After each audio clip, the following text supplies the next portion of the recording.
are so beautiful.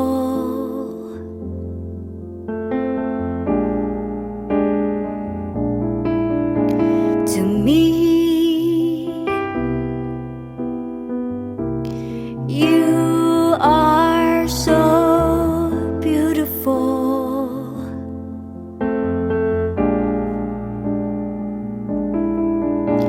To me, can't you see?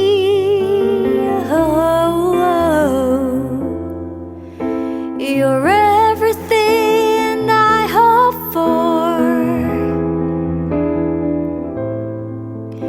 You're everything I need.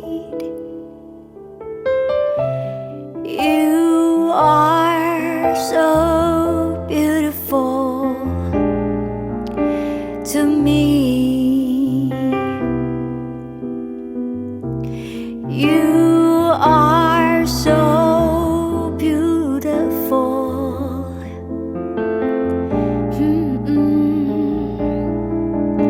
To me, you are so beautiful. Yes, you are. To me, can't you see?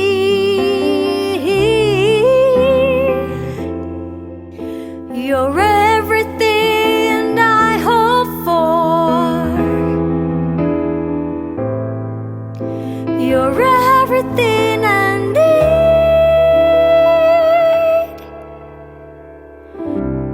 You are so beautiful. You are so beautiful to me.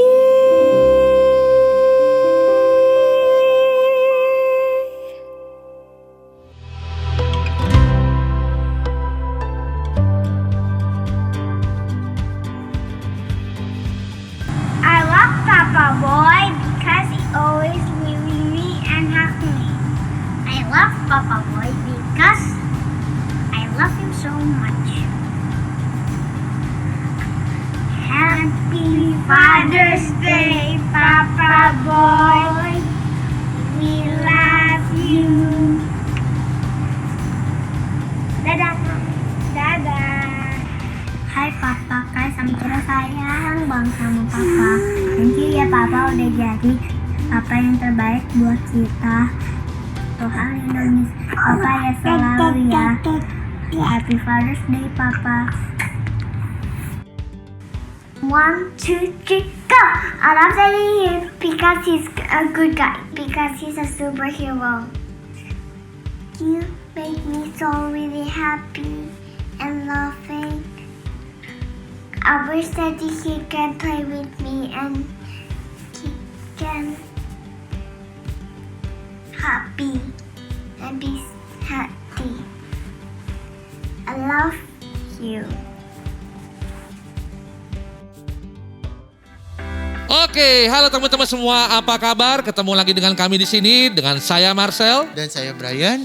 Kita berdua mau mengucapin Happy Father's Day buat semua ayah di luar sana, di City Light, di GCC, di clubs, dan dimanapun kalian berada. Kami mau mendoakan supaya Tuhan selalu menolong kita semua di dalam keluarga, pekerjaan, dan juga pelayanan. Amin. By the way, gue udah pikirin nih. Enak gak enaknya, susahnya senang jadi seorang ayah. Banyak tanggung jawab yang harus dipanggul. Bener banget. Memang biasanya harapan keluarga itu cukup besar ya. Terutama kepada sosok seorang ayah. Dan harapan itu biasanya juga bukan cuma semasa hidup. Tapi harapan itu ada kalanya bersifat kekal gitu, Bray. Iya. Berarti harapan anak-anak Marcel gitu juga iya, ya? kurang lebih ya. Nah, kita juga sebagai papa kan selalu berusaha mau memberikan yang pastinya terbaik buat semua anak-anak kita dong. Nah, kalau gue mau tanya nih, kalau lu sendiri, harapan lu apa sama sosok seorang ayah, Bray? Simple aja sih, gue mau dipimpin dan dididik dengan baik, dengan membangun hidup mengikuti Tuhan dan membangun masa depan. Wah, keren banget, Bray, keren banget. Memang itu adalah salah satu contoh harapan seorang anak kepada seorang ayah ya. Dan setelah ini juga akan ada video ucapan lagi ya, Happy Father's Day dari anak-anak buat papanya. Dan papanya nggak ada yang tahu kalau anaknya tuh bikin video ucapan kayak begini, Bray. Iya, dan juga di akhir acara ini ada lagi video dari anak-anak, ucapan dari anak-anak. Yang mungkin aja salah satunya dari anak Anda. So, check it out. Check it out. Hello everyone, my name is Gwyneth Antonia Mire. I'm going to tell you the story about my dad. My dad is the best mechanic in the world. He fixes his cars, motorcycle, my toys, and even his own coffee machine.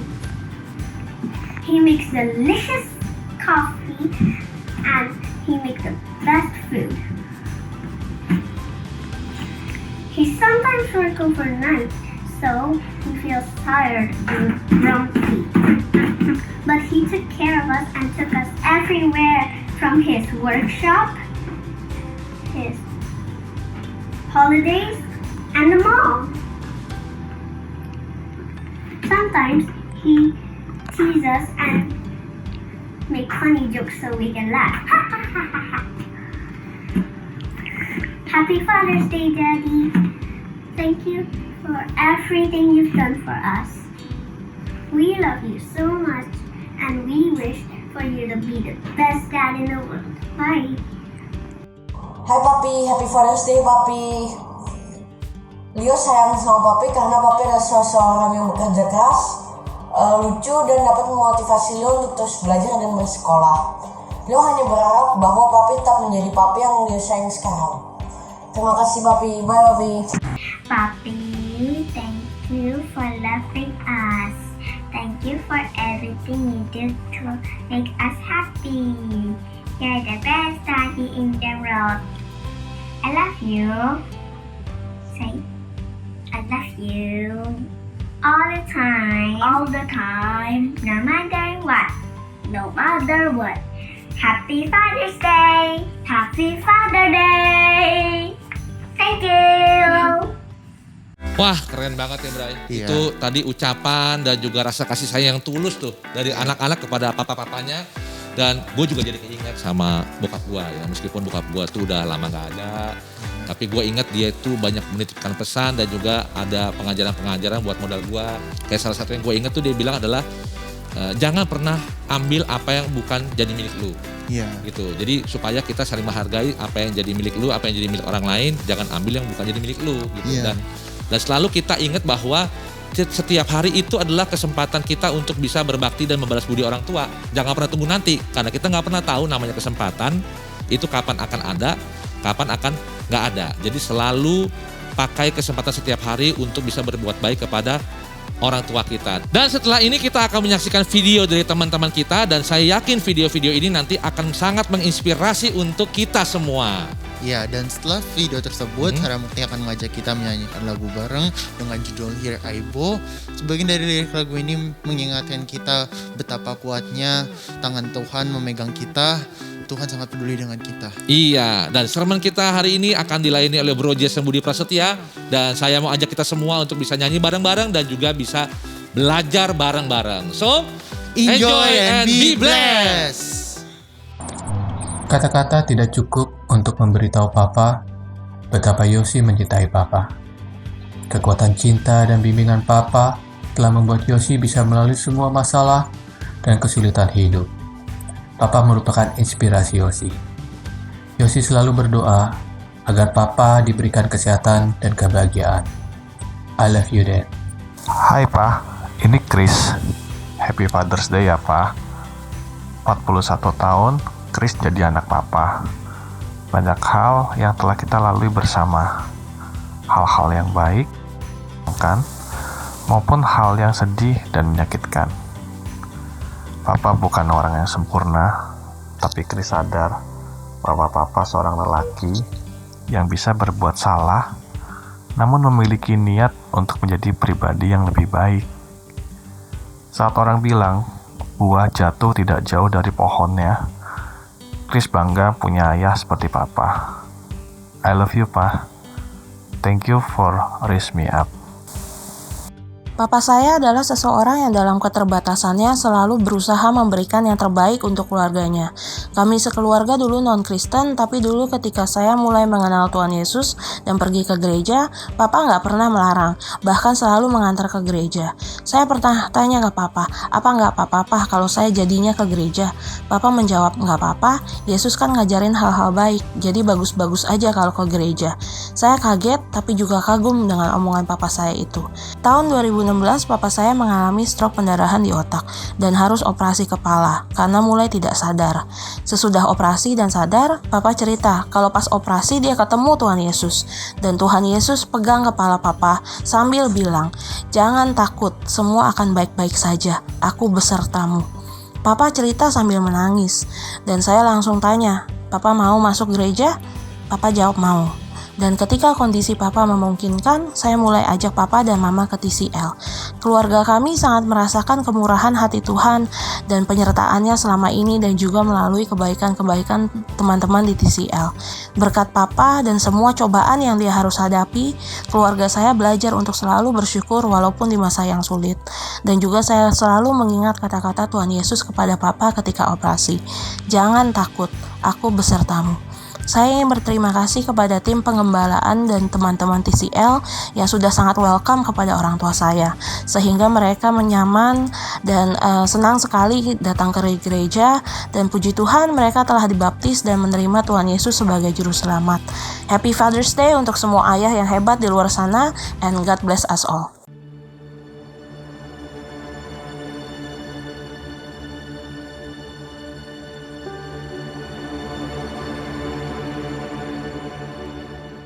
Where would I run but to the throne of mercy? Where would I kneel but at this cross of grace? How great the love, how strong the hand that holds us.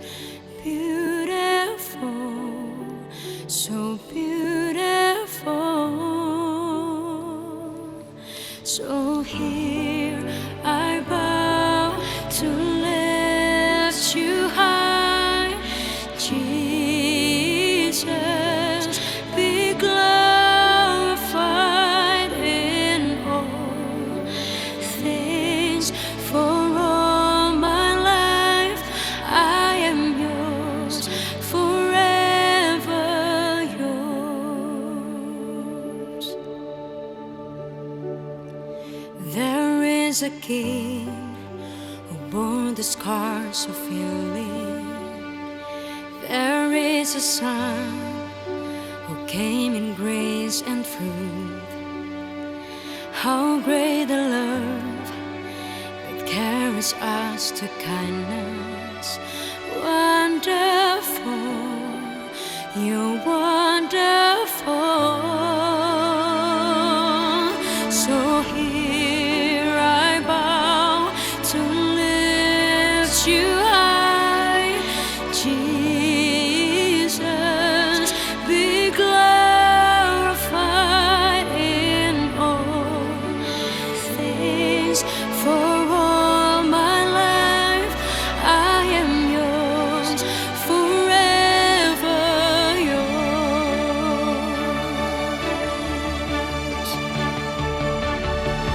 God, here and now, be lifted high.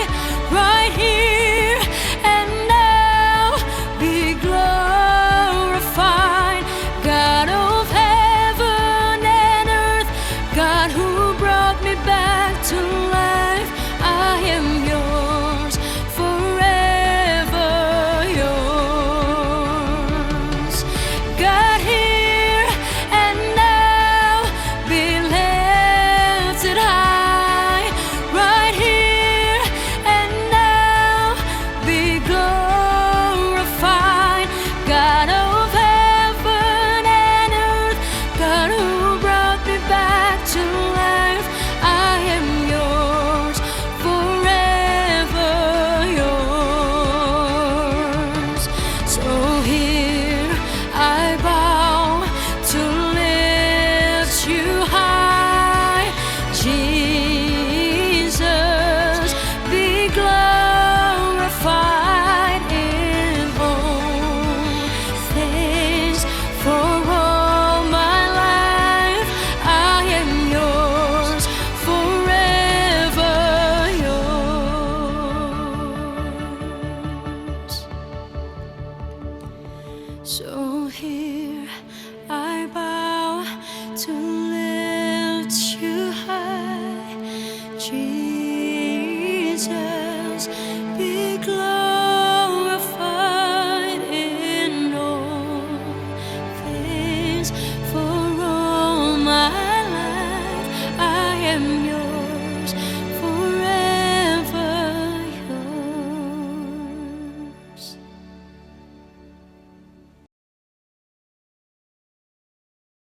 Halo semua teman-teman dari The City Light dan juga Gracia Community dan juga dari tempat-tempat lain ketemu kembali. Dan sesuai dengan yang dinyanyikan oleh Sarah barusan, kita semua adalah orang-orang yang diberi anugerah setiap saat oleh Tuhan. Dan kita semua tidak sendirian dalam kehidupan ini, tapi Tuhan menyertai kita semua, karena Anda dan saya, Kristen ataupun bukan Kristen, apapun latar belakang kita adalah miliknya Tuhan. Sepasang suami istri suatu hari pergi ke sebuah pulau namanya Cumberland Island. Pulau tersebut terletak di antara Samudra Atlantik dengan daerah bagian selatan Georgia di Amerika. Dan suatu siang, pagi menjelang siang, sepasang suami istri jalan-jalan menuju pantai. Mereka menemukan seekor loggerhead turtle. Ini penyu tempayan yang besar, sedang sekarat di pasir yang panas, terpanggang sinar matahari. Jadi yang terjadi, malam sebelumnya turtle tersebut keluar dari air untuk ngapain? Dia berjalan menuju darat, bertelur di darat, kemudian menaruh telurnya di pasir jauh dari air, supaya air laut pada saat ombak atau gelombang tidak menghanyutkan telur-telur tersebut. Nah, selesai dia bertelur dan menaruh telurnya di pasir, menjelang subuh dia kemudian akan kembali ke air. Ini yang kemudian terjadi. Dia mencari horizon yang paling terang.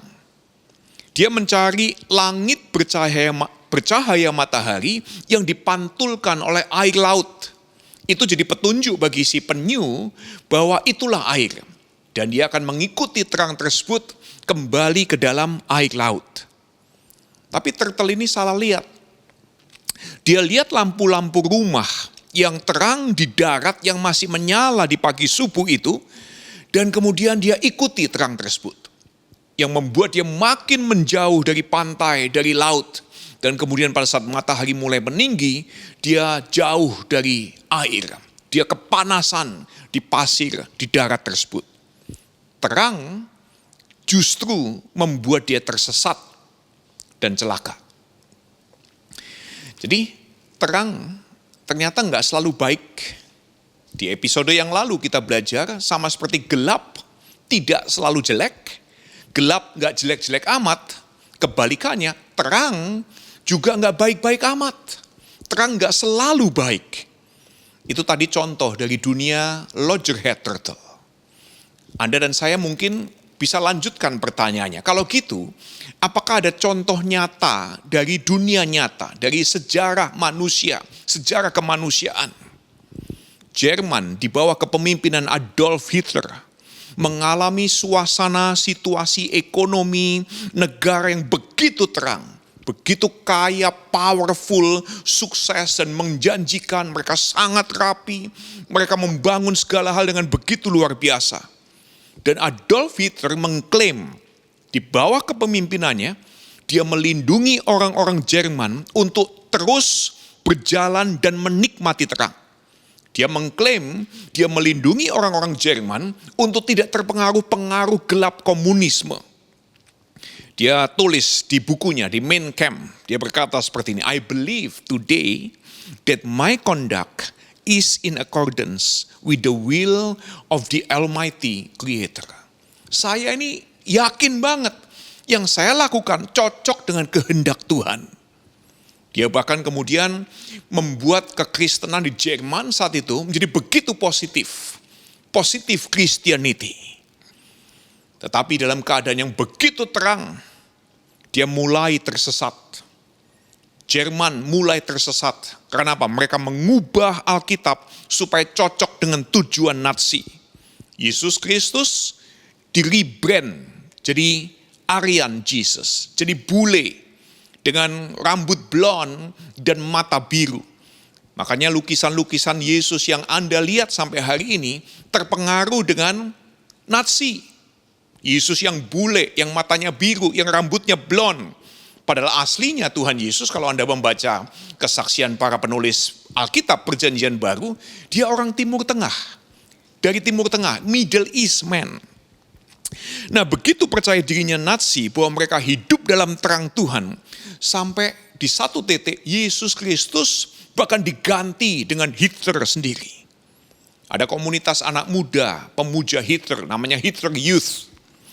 Ganti doa Bapa kami, jadi bunyinya seperti ini. Adolf Hitler, you are our great Führer. Engkaulah Bapa kami, Hitler. Thy will alone is law upon the earth. Thy will be done on earth. Kehendakmu yang jadi di dunia ini. Dan kami akan mendengarkan perintahmu dan ikuti kepemimpinanmu setiap hari. We praise thee, hail Hitler. Yang lebih gawat dan celaka adalah ini. Banyak pendeta percaya. Meskipun ada ratusan yang menentang, yang salah satu yang paling terkenal yang menentang Hitler adalah pendeta Dietrich Bonhoeffer. Tapi ratusan yang lain, bahkan ribuan percaya apa yang dikerjakan oleh Hitler.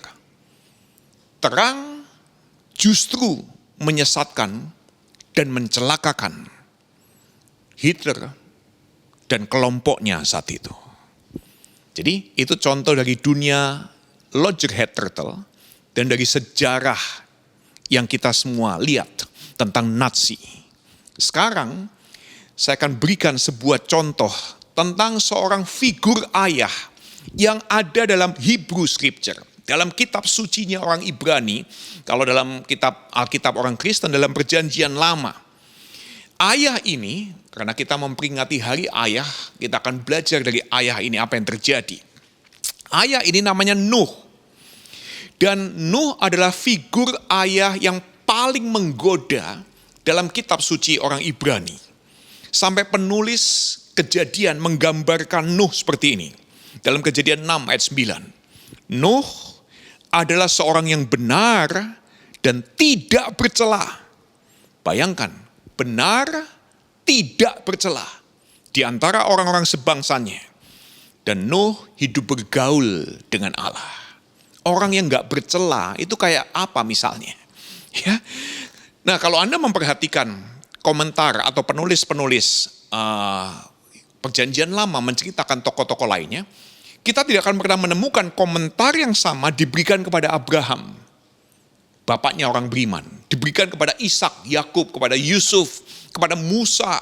Musa hanya diberi penjelasan dia orang yang lembut hatinya. Tapi nggak dikatakan Musa orang yang tidak bercela. Komentar tersebut hanya diperuntukkan kepada Nuh.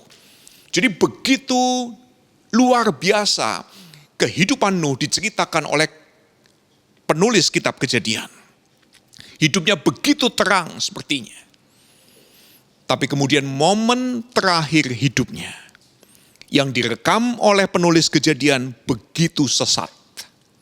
Awalnya diceritakan begitu terang, tapi perhatikan kehidupan terakhir, momen kehidupan terakhir Nuh dalam Kejadian 9 ayat 20-23. Nuh jadi petani, dia yang mula-mula membuat kebun anggur, setelah ia minum anggur, mabuklah ia dan dia telanjang dalam kemahnya.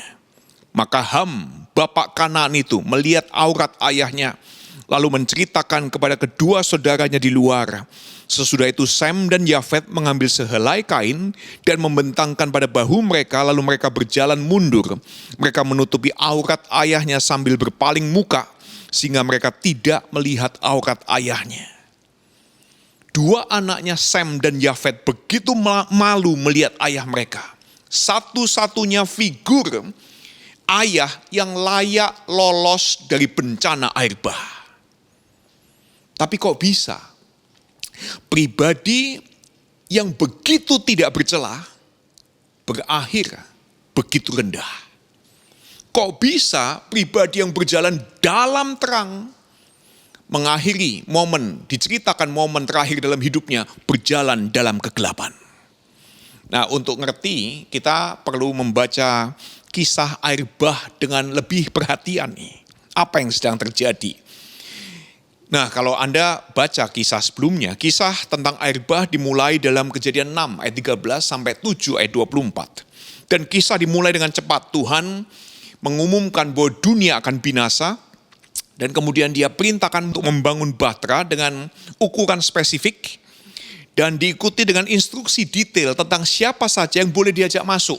Anggota keluarganya dan kemudian sepasang-sepasang dari semua jenis binatang. Dari setiap makhluk hidup bahkan.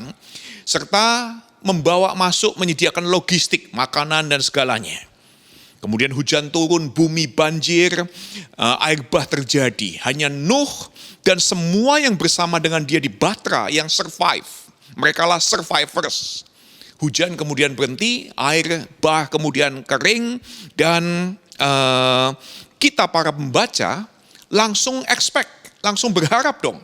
Kalau dunia sudah kering, air bah sudah nggak ada, kita expect Nuh cepat-cepat keluar dari Batra. Tapi narasi kemudian jadi lambat sekali. Dan selama 14 ayat, tidak ada yang dilakukan oleh Nuh. Ya, sampai air betul-betul kering dan Batra terdampar di atas tanah di pegunungan. Itu pun Nuh nggak ngapa-ngapain, dia cuma buka jendela, kirim burung gagak, ya, kemudian tunggu beberapa hari, kemudian kirim burung merpati, tunggu 7 hari, dia kirim lagi, merpati kali ini balik dengan daun. Masih nggak ngapa-ngapain si Nuh di dalam Batra, dia kirim lagi 7 hari kemudian. Ketiga kalinya dia kirim merpati, kali ini merpati nggak balik. Ya, tapi lagi-lagi kalau Anda baca, Nuh masih tetap tidak keluar Batra, nginjek tanah di luar. Dalam Kejadian 8 ayat 1-14. Sampai akhirnya Tuhan yang bilang dalam Kejadian 8 ayat 16, keluarlah dari Batra itu. Baru dia keluar.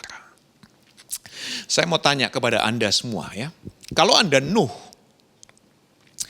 apa yang akan Anda lakukan kalau Tuhan ngomong kepada Anda, kotamu akan binasa.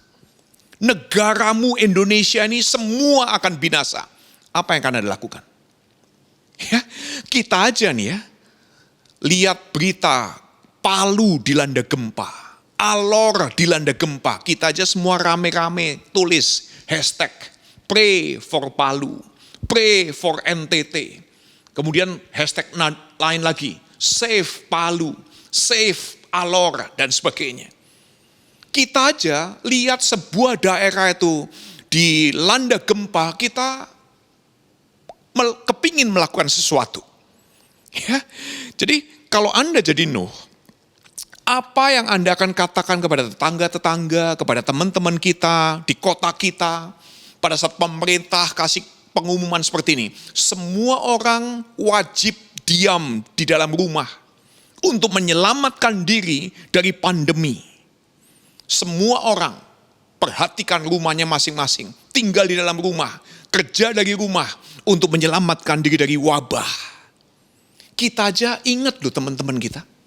Kita kasih pesan kepada teman-teman kita, apa kabar? Stay safe ya, jangan keluar-keluar, minum vitamin D yang 5.000 dan seterusnya. Kalau Anda jadi Nuh, pada saat hujan itu lebat mulai turun di malam hari, petir menyambar, langit memuntahkan airnya, apa Anda diam aja? Waktu corona meroket seperti hari-hari ini, kita juga info sana sini, bukan supaya teman-teman kita extra cautious, ekstra hati-hati. Tapi yang dilakukan oleh Nuh, orang yang benar dan tidak bercela ini, yang bergaul dengan Allah ini, ternyata lihat keadaan seperti itu, do nothing, nggak ngapa-ngapain. Selama urutan-urutan peristiwa itu, Nuh tidak dicatat ngomong apapun. Sebaliknya 4 kali ditulis his silent obedience. Dia taat dalam tidak melakukan apapun. Ini yang dilakukan, ini yang ditulis dalam Kejadian 6:22. Nuh melakukan persis yang Tuhan perintahkan. Kejadian 7 ayat 5. Nuh melakukan semua yang Tuhan perintahkan. Kejadian 7 ayat 9 dan kemudian ayat 16. Nuh membawa sepasang-sepasang binatang ke dalam bahtera seperti yang Tuhan perintahkan. Jadi kalau Anda Kristen, Anda kepingin tahu ya, siapa sih orang yang kasih contoh biblical obedience, ketaatan yang alkitabiah. Kalau Anda Kristen kan Anda suka apapun alkitabiah. Nah, Nuh contoh sempurna tentang ketaatan yang alkitabiah. Contoh yang luar biasa, yang begitu taat, dari orang yang kalau Anda mau belajar tentang biblical obedience dari Nuh. Tapi tahukah Anda? Kisah ini justru memberitahu kita bahwa ini, obedience is not enough. Ketaatan Anda dan saya tidak cukup. Pada saat Anda dan saya ada di tengah dunia yang hancur, Anda dan saya tidak perlu menunggu instruksi untuk beraksi melakukan sesuatu. Kalau Anda tahu ekonomi Anda amburadul, apakah Anda nunggu instruksi dulu dari Tuhan untuk bertindak memperbaiki ekonomi Anda? Gitu, nunggu dulu, pasif aja. Ya. Kalau Anda tahu relasi Anda dan pasangan Anda jungkir balik, messy, berantakan habis, apa Anda nunggu instruksi dulu dari pendeta, dari tokoh agama, atau bahkan dari Tuhan sendiri untuk kemudian bertindak memperbaiki relasi Anda yang kacau balau itu? Gini deh, kalau Anda tahu rumah Anda itu sudah beberapa sudutnya udah kropos, udah mau ambruk, saya mau tanya, apakah Anda nunggu instruksi dulu? Ada yang nyuruh Anda perbaiki rumah, baru Anda kemudian merekonstruksi rumah Anda yang sudah hampir ambruk tersebut. Ya, jadi orang yang ngakunya beriman, seringkali punya asumsi yang naif, yang berkata bahwa obedience is the highest virtue. Ketaatan itu adalah nilai kebajikan yang paling tinggi. Tapi itu naif. Obedience is not enough. God wants us to be responsible. Tuhan ingin kita menjadi orang yang tidak cukup hanya taat. Tuhan ingin kita menjadi orang yang bertanggung jawab. Kalau Anda dan saya, orang tua, kita punya anak yang nurut banget. Diminta makan, makan. Diajak bangun tidur, bangun. Disuruh doa berlutut, dia doa berlutut. Sekarang berangkat sekolah nak, dia berangkat. Didaftarin sekolah, dia masuk ke sekolah tersebut. Tapi kalau dia kemudian tumbuh remaja, pemuda, bahkan masuk universitas, Anda sebagai orang tua sudah siapkan semua, sudah lunasi uang sekolahnya. Anak Anda kalau tidak disuruh nggak berangkat sekolah. Kalau tidak diminta baca buku teks, dia nggak baca buku teks. Kalau diminta, dia nurut, dia lakuin. Kalau nggak disuruh kuliah, dia nggak siap di depan layar online saat ini, kuliah online. Nurutnya sih nurut, setengah mati nurutnya dia. Ya, total obedience. Anda bilang apapun, dia pasti turuti. Tapi anak seperti ini tidak punya responsibility. Nah, saya bayangin ya, kalau Abraham yang ada di posisi Nuh, mendengar Tuhan kasih tahu dia, seluruh dunia akan dibinasakan. Ya, hanya kamu dan keluargamu yang selamat. Kalau Abraham yang mendapat berita tersebut, kira-kira apa yang akan dilakukan oleh Abraham? Tebakan saya, Abraham kemungkinan akan bilang begini, Tuhan, bagaimana kalau ada 50 orang benar? Maukah engkau menahan kebinasan yang kau akan limpahkan ke dunia ini? Kalau ada 10 orang benar, mau enggak engkau tahan air bah agar tidak menewaskan seluruh dunia? Kalau ada 5 orang benar, ya dari mana saya tahu?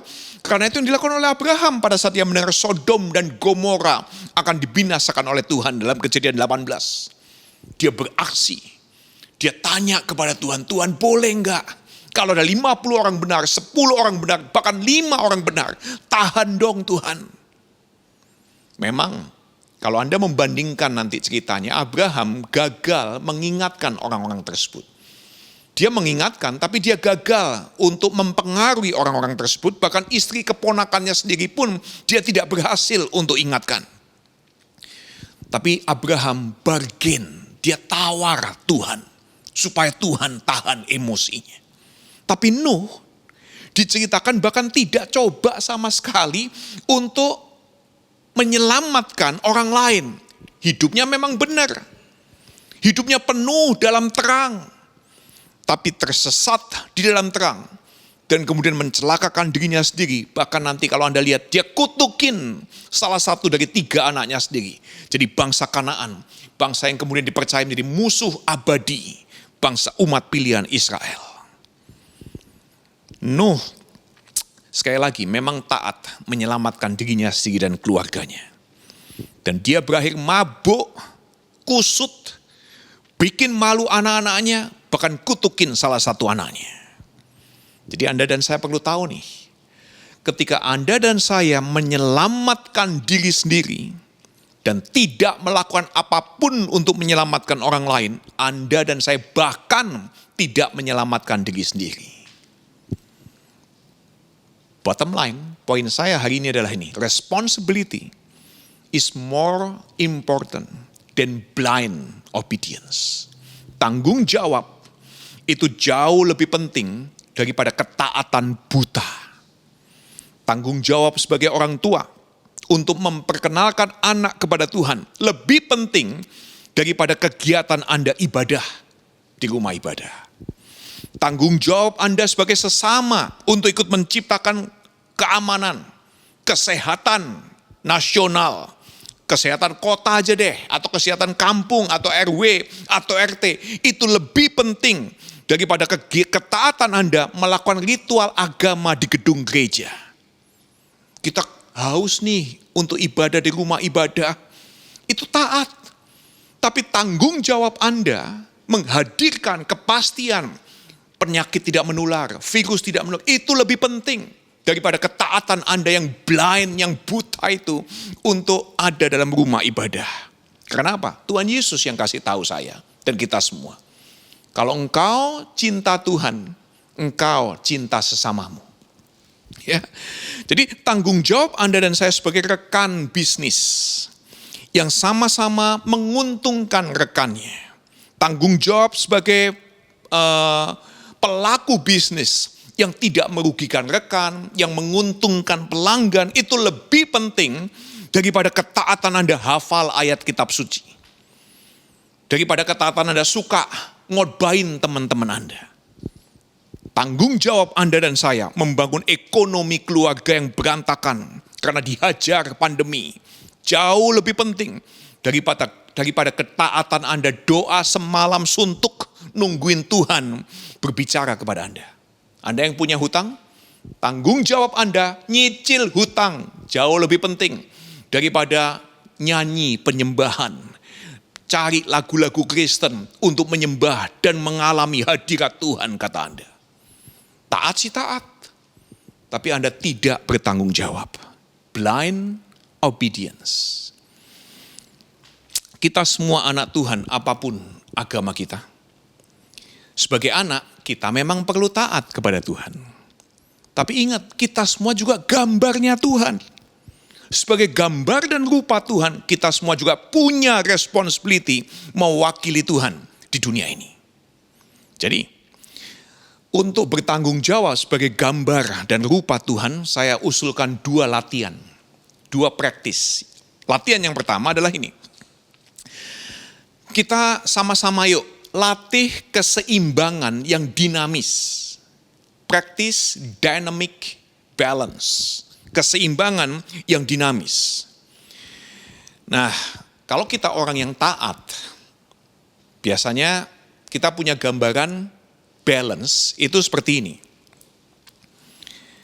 Balance kita berdiri di tengah, dan kemudian mencoba menyeimbangkan 2 beban yang kita pikul di atas. Apakah beban keluarga dan pekerjaan, atau beban pelayanan dan pekerjaan. Tetapi itu adalah konsep keseimbangan yang kita semua punya. Kita diem di tengah. Kita taat, mencoba taat diem di tengah. Kerahkan seluruh tenaga untuk menyeimbangkan 2 beban yang kita tanggung. Yang saya usulkan bukan keseimbangan seperti itu. Yang saya usulkan adalah keseimbangan yang dinamis. Apa yang terjadi pada saat seperti pandemi ini, ekonomi atau pekerjaan Anda rontok. Sehingga berat sebelah nih.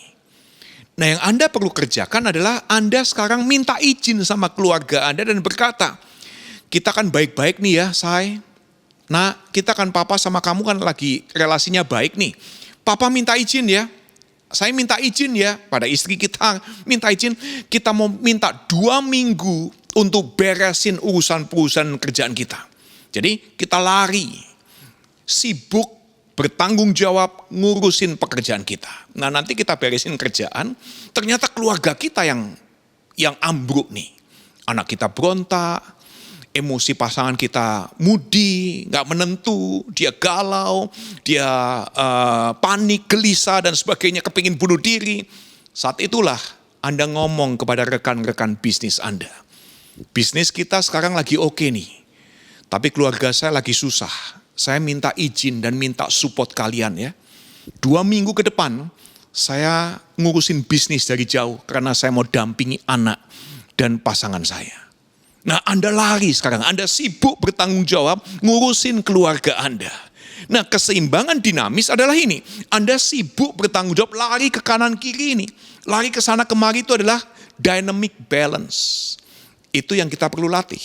Untuk bertanggung jawab sebagai gambar dan rupa Tuhan, sibuklah melatih keseimbangan yang dinamis. Bukan diam di tengah, tapi lari ke sana kemari, lihat area mana dalam hidup ini yang perlu Anda sedang kerjakan sekuat tenaga, sekuat pikiran, sekuat hatimu. Latihan yang kedua adalah melatih empati. Melatih empati. Empati bahasa simpelnya adalah Anda memposisikan diri di sepatunya orang lain. Anda taruh diri Anda di posisinya orang lain. Di posisi pasangan, di posisi anak, di posisi orang tua. Mungkin ada yang pernah dengar sebuah simulasi namanya pregnancy simulator. Calon ayah dipakaikan rompi dengan banyak kantong. Rompi itu kemudian akan membuat si suami, calon suami, mengalami beberapa simptom, beberapa gejala dan efek kehamilan yang dialami oleh istri-istri yang hamil.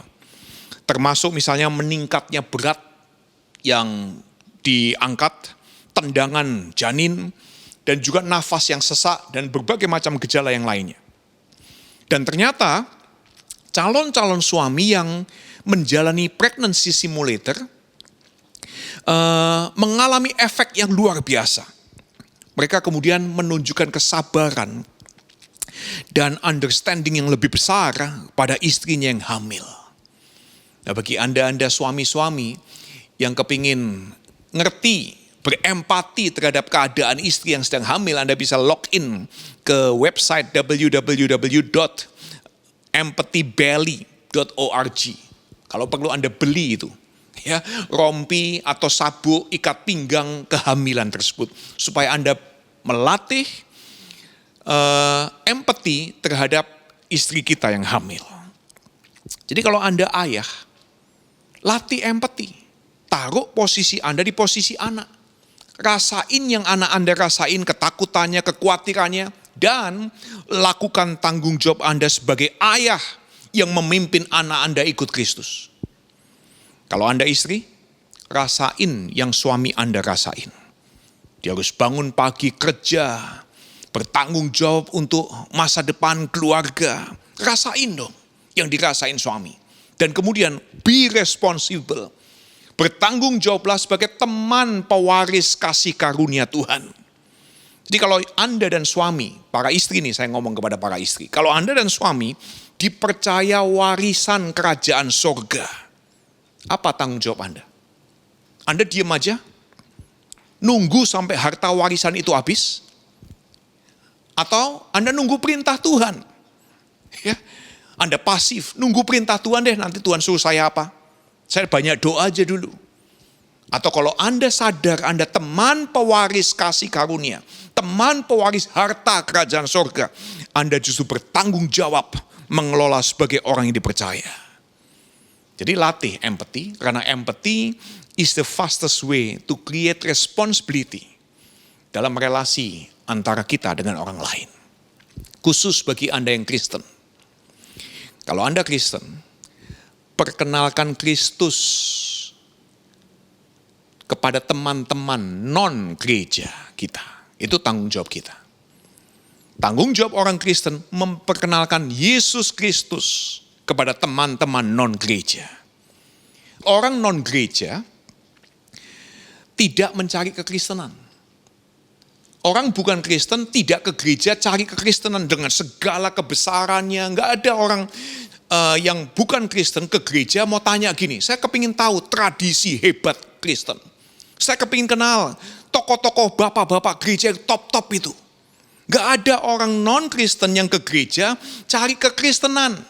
Dengan segala kehebatan tradisinya, ajarannya, bapak-bapak gerejanya. Ada seorang British historian, Tom Holland namanya, sejarawan Inggris. Dia nulis sebuah buku judulnya Dominion. How the Christian Revolution Remade the World. Bagaimana revolusi Kristen itu sudah mengubah dunia ini.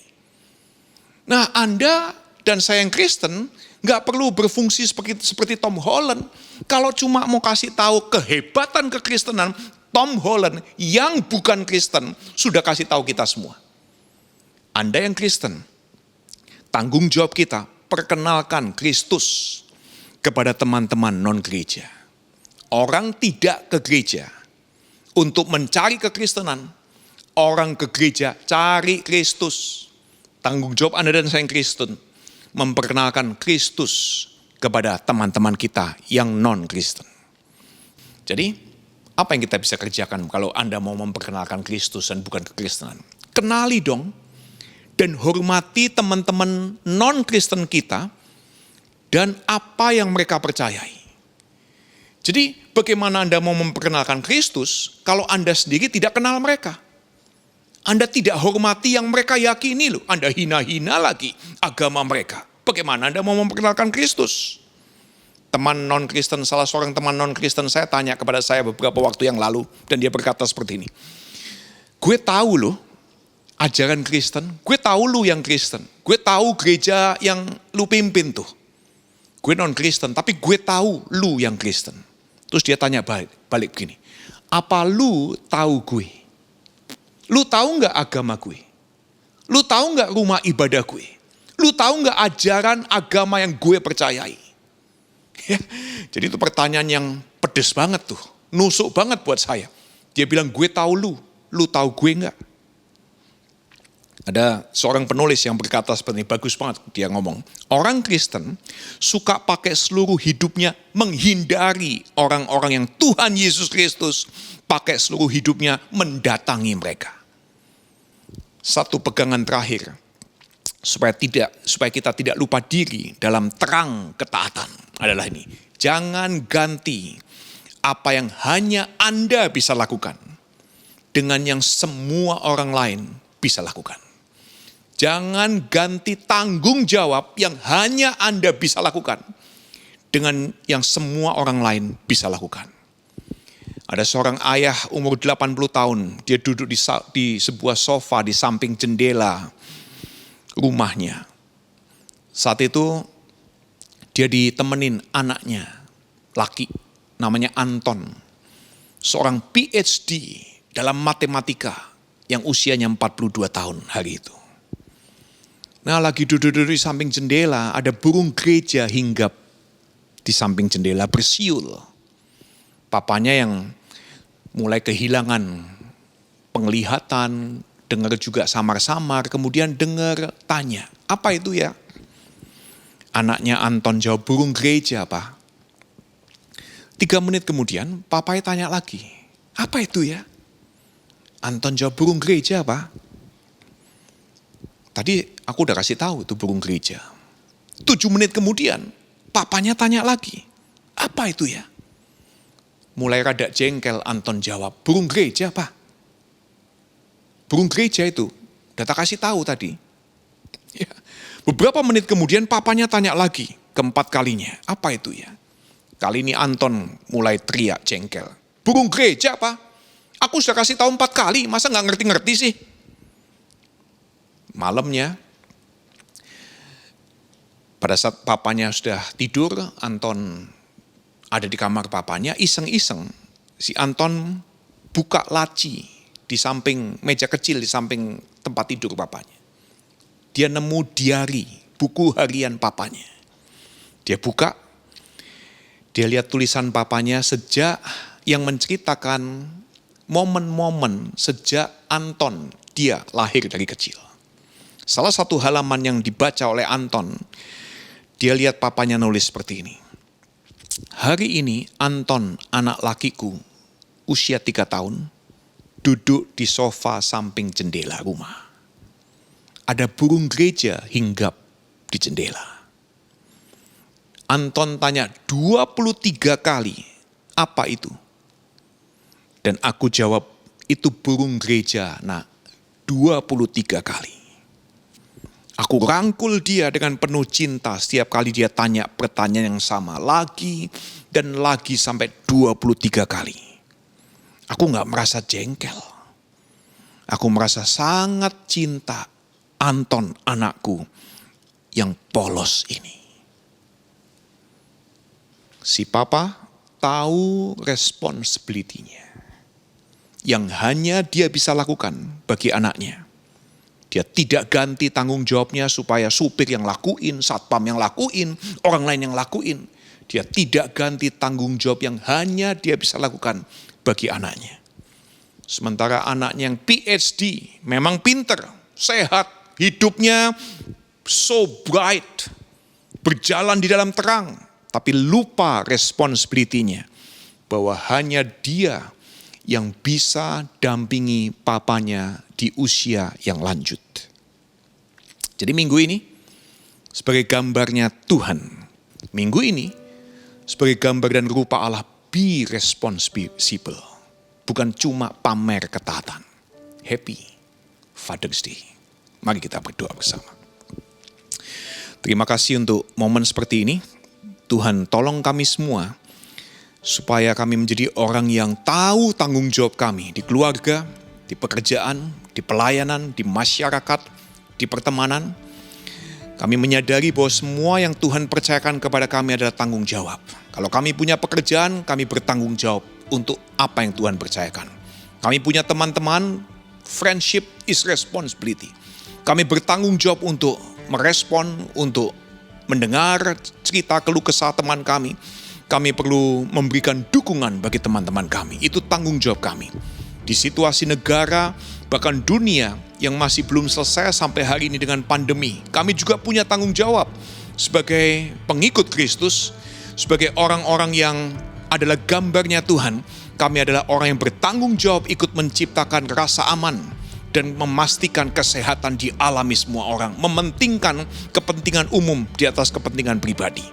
Tolonglah setiap kami supaya istri, suami, anak, orang tua, opa, oma, cucu, kami semua tahu tanggung jawab kami dan bukan hanya bangga dengan ketaatan kami sebagai orang-orang yang taat ibadah, taat berdoa, taat melakukan hal-hal yang baik dan benar, yang tidak bercela.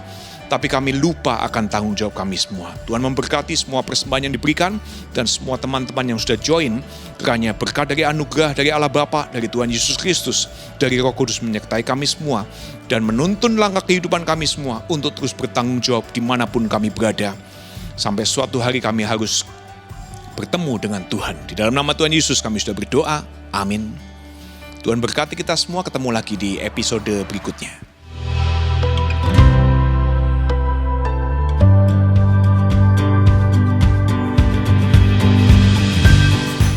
Happy Father's Day, Dad. Thank you for being my dad and thank you for being my hero always. Thank you for always being there for me whenever I need you. I wish you could be my dad at all times. Happy Father's Day. I love you. Aku sayang Papi karena Papi selalu membantu aku saat aku terjatuh. Aku harap Papi semoga sehat selalu dan panjang umur. Dan Papi selalu menyayangi aku saat aku bersedih. Aku cinta Papi. Happy Father's Day. Thanks for making all the sacrifices silently and working hard all day and night just to get us a better life. We love you. Happy Father's Day, Dad. Jadi aku sayang Daddy karena baik, sering ngajak jalan, sering nonton bola bareng, dan aku berharap Dedi sehat, selalu diberkati Tuhan, dan love. Aku sayang Papi karena Papi sayang aku. Papi mencari uang untuk aku sekolah. Papi suka main sama aku. Aku harap Papi selalu sehat dan diberkati Tuhan. Terima kasih Papi. I love you. Hi everybody, my name is Kiana Joy Kennedy, and I love my daddy so much, and I want my daddy to be lovely, to be kind, and I want my daddy to live longer so he can play with me. And I love my daddy because he's a great daddy and love me so much. Bye. Daddy, I love you.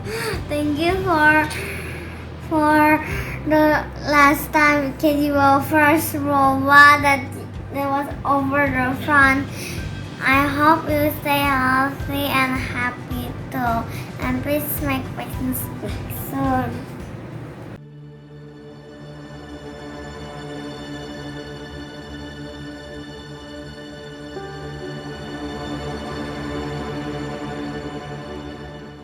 Where would I run but to the throne of mercy?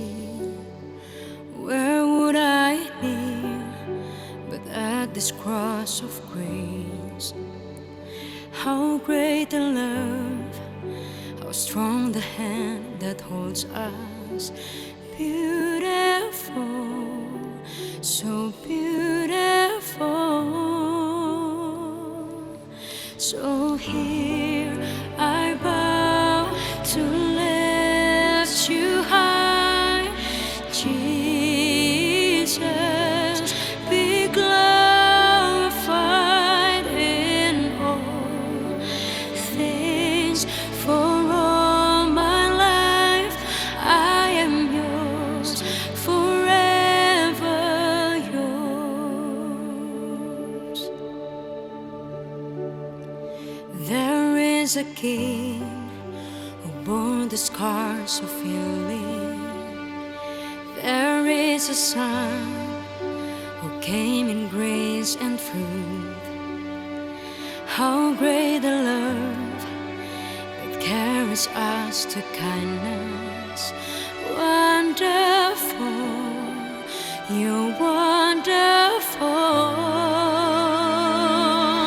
So here I bow to lift you high, Jesus, be glorified in all things. For all my life I am yours, forever yours.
So here I bow to lift you high, Jesus, be glorified.